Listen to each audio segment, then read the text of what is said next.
When a sudden flood traps a group of teenagers in an underground cave, their guide does everything in his power to save the panicking students. But as the waters rise and air runs out, the cave becomes a death trap. This is the story of a school trip gone tragically wrong, the Manchester Hole tragedy, on Shadows of Tragedy.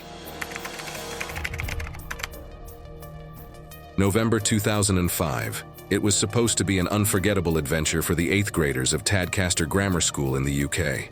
A week of camping, hiking, and exploring the countryside before their final year in school. For Joseph, Amy, and Charlie, 13 and 14 years old, this trip was something they had been looking forward to for months. It was a taste of freedom, far from home and parents, out in the open with their friends and teachers.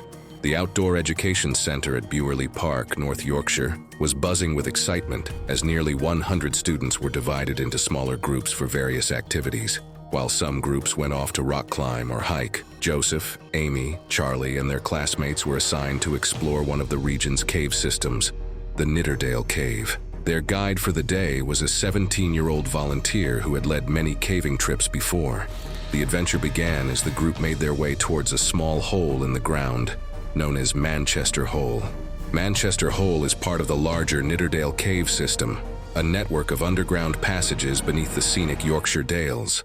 What looked like just a small hole in the ground led to an expansive cave system, filled with tight passages, large chambers, and underground streams. For many of the students, this was their first time caving. Excitement and nervousness filled the air as they squeezed through the narrow entrance, following their guide down into the darkness. The first chamber they entered was awe-inspiring, a cavern nearly the size of a football field, with 50-foot-high ceilings and shimmering stalactites hanging from above.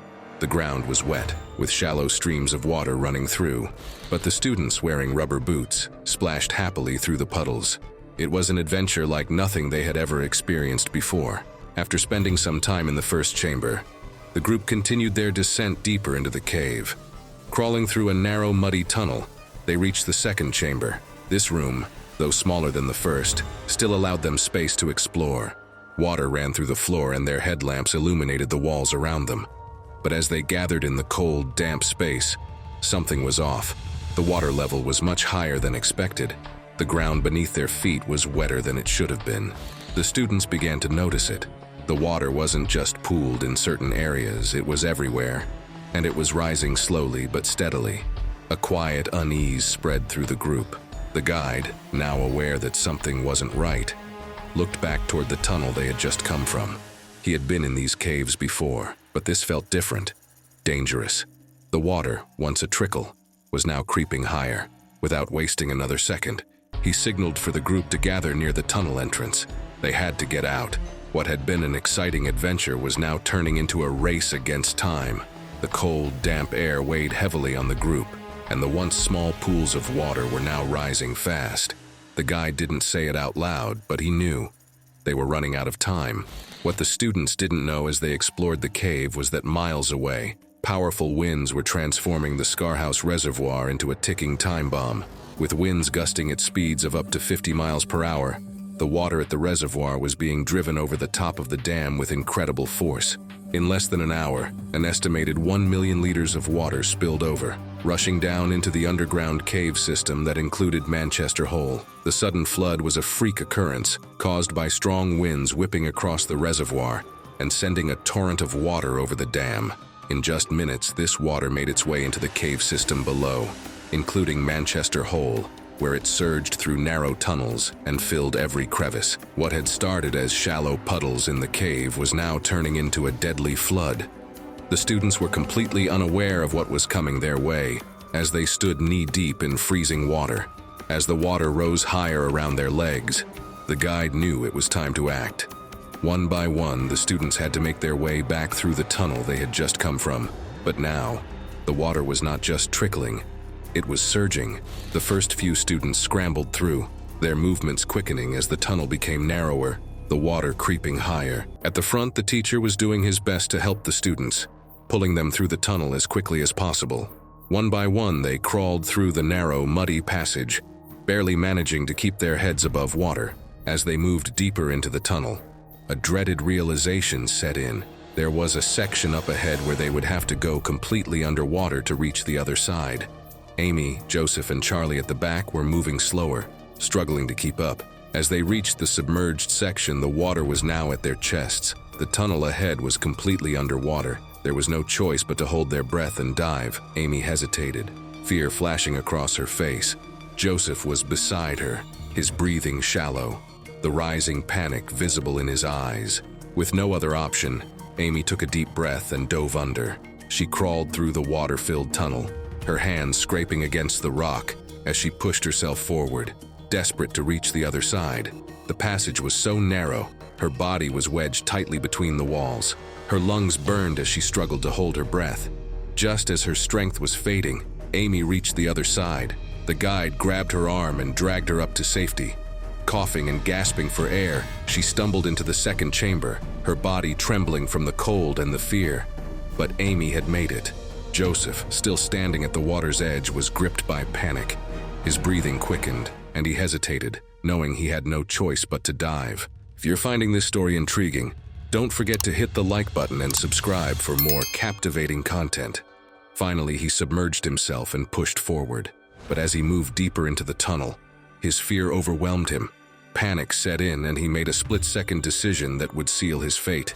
Terrified and disoriented, Joseph might have made a fatal mistake. Instead of pushing forward to the safety of the next chamber, it's possible that in his panic he turned back, perhaps thinking there was still air where they had come from. But the air pocket that had been there moments earlier was already submerged. If so, his last breath may have been used in that final frantic moment, as the tunnel became fully flooded, leaving little chance of survival. The guide, with his heart racing, wanted to dive back in to search for Joseph, but the teacher gently stopped him, urging him to focus on the others. They had to ensure the rest of the group made it out before the cave flooded completely. The guide hesitated, torn between his desire to help and the growing danger. He knew they had to prioritize the safety of the students still with them. It was one of the hardest decisions the guide would ever face. As much as he wanted to go back for Joseph, the rising floodwaters left no time. They had to get the remaining students to safety. With heavy hearts, the guide and teacher led the rest of the group through the cave, hoping no further lives would be lost. When the survivors finally crawled out of the cave, they were greeted by something completely unexpected: blue skies and sunshine. There wasn't a drop of rain in sight, and the calm, peaceful landscape seemed so out of place after the terror they had just experienced underground. For a moment, they were confused. How could it be that the cave had flooded so violently, yet above ground, everything was as serene as ever? What they didn't know was that powerful gusts of wind had pushed water over the dam, sending a torrent into the cave system. In just minutes, the rising water had transformed their adventure into a struggle for survival. Rescue teams arrived quickly, but for Joseph, it was already too late. The contrast between the sunny day above and the deadly flood below was hard to comprehend. It was as if two different worlds existed, one of peace and light, and another of darkness and tragedy. The students had survived, but Joseph was still trapped underground, with no chance of making it out alive.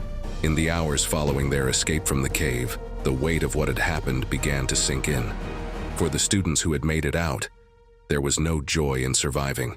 Their thoughts were with Joseph, the friend who had never emerged from the tunnel. As they sat huddled together, the reality of the tragedy settled in. Joseph was still inside. The survivors were met with a flood of questions. How could something so catastrophic have happened on what was supposed to be a simple field trip? The calm, sunny day above ground made it hard to comprehend the chaos and terror they had faced just a few feet below. Parents arrived, embracing their children tightly, relieved to see them safe. But the sorrow of losing one of their own cast a shadow over the scene. The rescue teams, trained and equipped, prepared to enter the cave system, knowing that time was no longer a factor in saving a life. By the time they descended into the cave, the water had drained away, leaving behind only cold, damp silence. They carefully navigated through the tunnels, following the same path the students had taken just hours before. It didn't take long for the rescue team to find Joseph's body, still trapped in the tunnel, where the rising water had left him with no escape. It was a heartbreaking end to what should have been an exciting adventure. In the weeks that followed, the tragedy of Manchester Hole sent shockwaves through the community. Students and teachers struggled to cope with the trauma, while Joseph's family mourned the loss of a bright young life cut short.